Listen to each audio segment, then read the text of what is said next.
Assalamualaikum warahmatullahi wabarakatuh. Hari ini kita belajar tentang mata pelajaran desain grafis.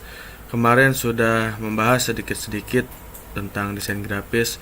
Sekarang kita akan membahas tentang CorelDRAW, karena nanti yang akan dipakai di pelajaran kita adalah aplikasi CorelDRAW.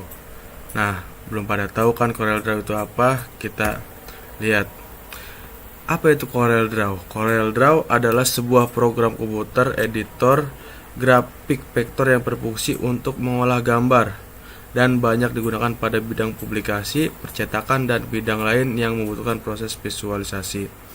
Nah, jadi CorelDRAW ini sebuah aplikasi komputer yang dikhususkan untuk mengedit grafik atau vektor yang berfungsi untuk mengolah gambar.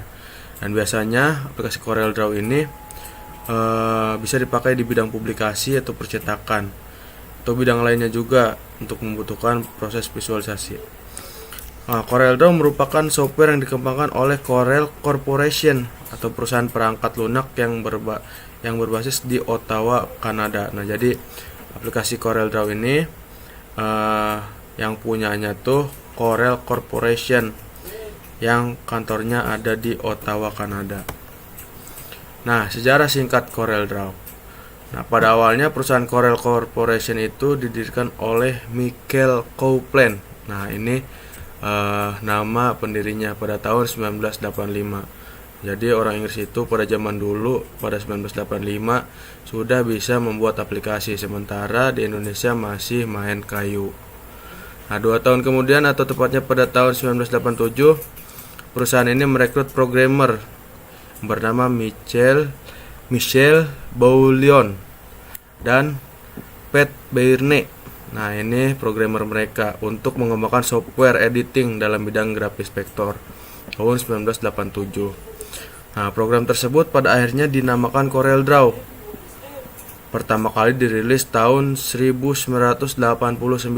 Nah, di Kanada tuh tahun 1989 versi awal CorelDRAW 1.0. Nah, kenapa sih kita pakai CorelDRAW? Fungsinya buat apa CorelDRAW? CorelDRAW dapat menghasilkan gambar dengan kualitas baik dan tidak kalah dengan bitmap meskipun berbasis vektor. Nah, ini salah satu fungsi-fungsi dari CorelDRAW. Yang pertama, bisa membuat desain logo. Sebuah perusahaan, website, toko, ataupun lembaga membutuhkan logo sebagai lambang identitas kebanggaannya. Nah, jadi pertama bisa buat desain logo. Kedua yaitu membuat desain brosur, poster, atau undangan.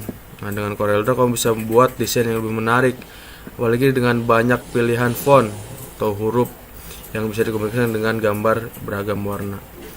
Nah, selanjutnya yaitu bisa membuat desain sampul buku di CorelDRAW juga. Nah, sebuah buku akan terlihat menarik jika covernya juga menarik. Corel banyak digunakan untuk membuat sampul buku, mulai dari cover yang bergaya desain sederhana sampai yang rumit. Nah, selanjutnya membuat ilustrasi. Corel juga bisa digunakan untuk membuat ilustrasi, misalnya ilustrasi serigala atau ilustrasi lainnya. Selanjutnya Corel juga bisa buat kartun nih. Nah, kamu bisa berkreasi dengan garis dan lengkungan untuk menciptakan tokoh imajinatif seperti dalam dunia perkartunan. Nah, jadi kalau kalian hobi menggambar kartun, bisa menggunakan CorelDRAW. Nah, ini beberapa fungsi dari CorelDRAW. Nah, kelebihan CorelDRAW itu apaan sih? Yang pertama nih, user friendly. Jadi tampilan CorelDRAW itu sederhana dan pengguna mungkin lebih terbiasa. Jadi tata letak di CorelDRAW itu lebih sederhana yang biasa sering kita lihat. Terus format import export yang lebih lengkap. Jadi CorelDRAW ketika kita menyimpannya bisa di-save dengan berbagai macam jenis file. Nah, selanjutnya resolusi yang tinggi. CorelDRAW menyediakan resolusi atau kapasitas gambar yang besar. Ukurannya mulai dari inci, milimeter, sentimeter. Nah, jadi resolusi dari CorelDRAW itu bisa sangat tajam. Jika di zoom dia nggak akan pecah si gambarnya. Nah, terus kelebihannya juga dia ramah di percetakan. Ramah di percetakan itu dia sering dipakai di dunia percetakan. Jadi kalau misalnya kalian menekuni bidang desain grafis, bisa juga nih di CorelDRAW, nanti bisa dipercetakan. Nah, selain kelebihan ada juga kekurangannya CorelDRAW. Yang pertama, ukuran filenya besar. Nah, aplikasi ini menuntut pengguna PC yang memiliki spesifikasi mumpuni dalam sektor RAM.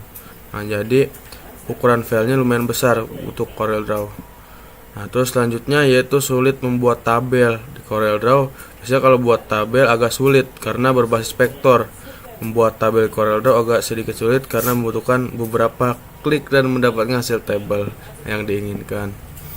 Selanjutnya yaitu color space. Permasalahan terbesar yang dihadapi oleh desainer grafis ketika menggunakan CorelDRAW adalah akurasi warna dari palet yang disediakan.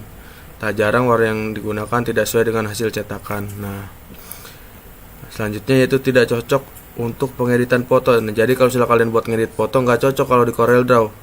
Itu setelah edit foto lebih cocok di Adobe Photoshop.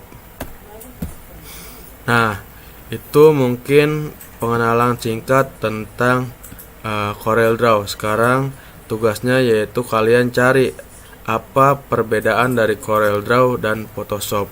Nanti jawabannya bisa dikirim ke Google Form. Terima kasih. Assalamualaikum warahmatullahi wabarakatuh.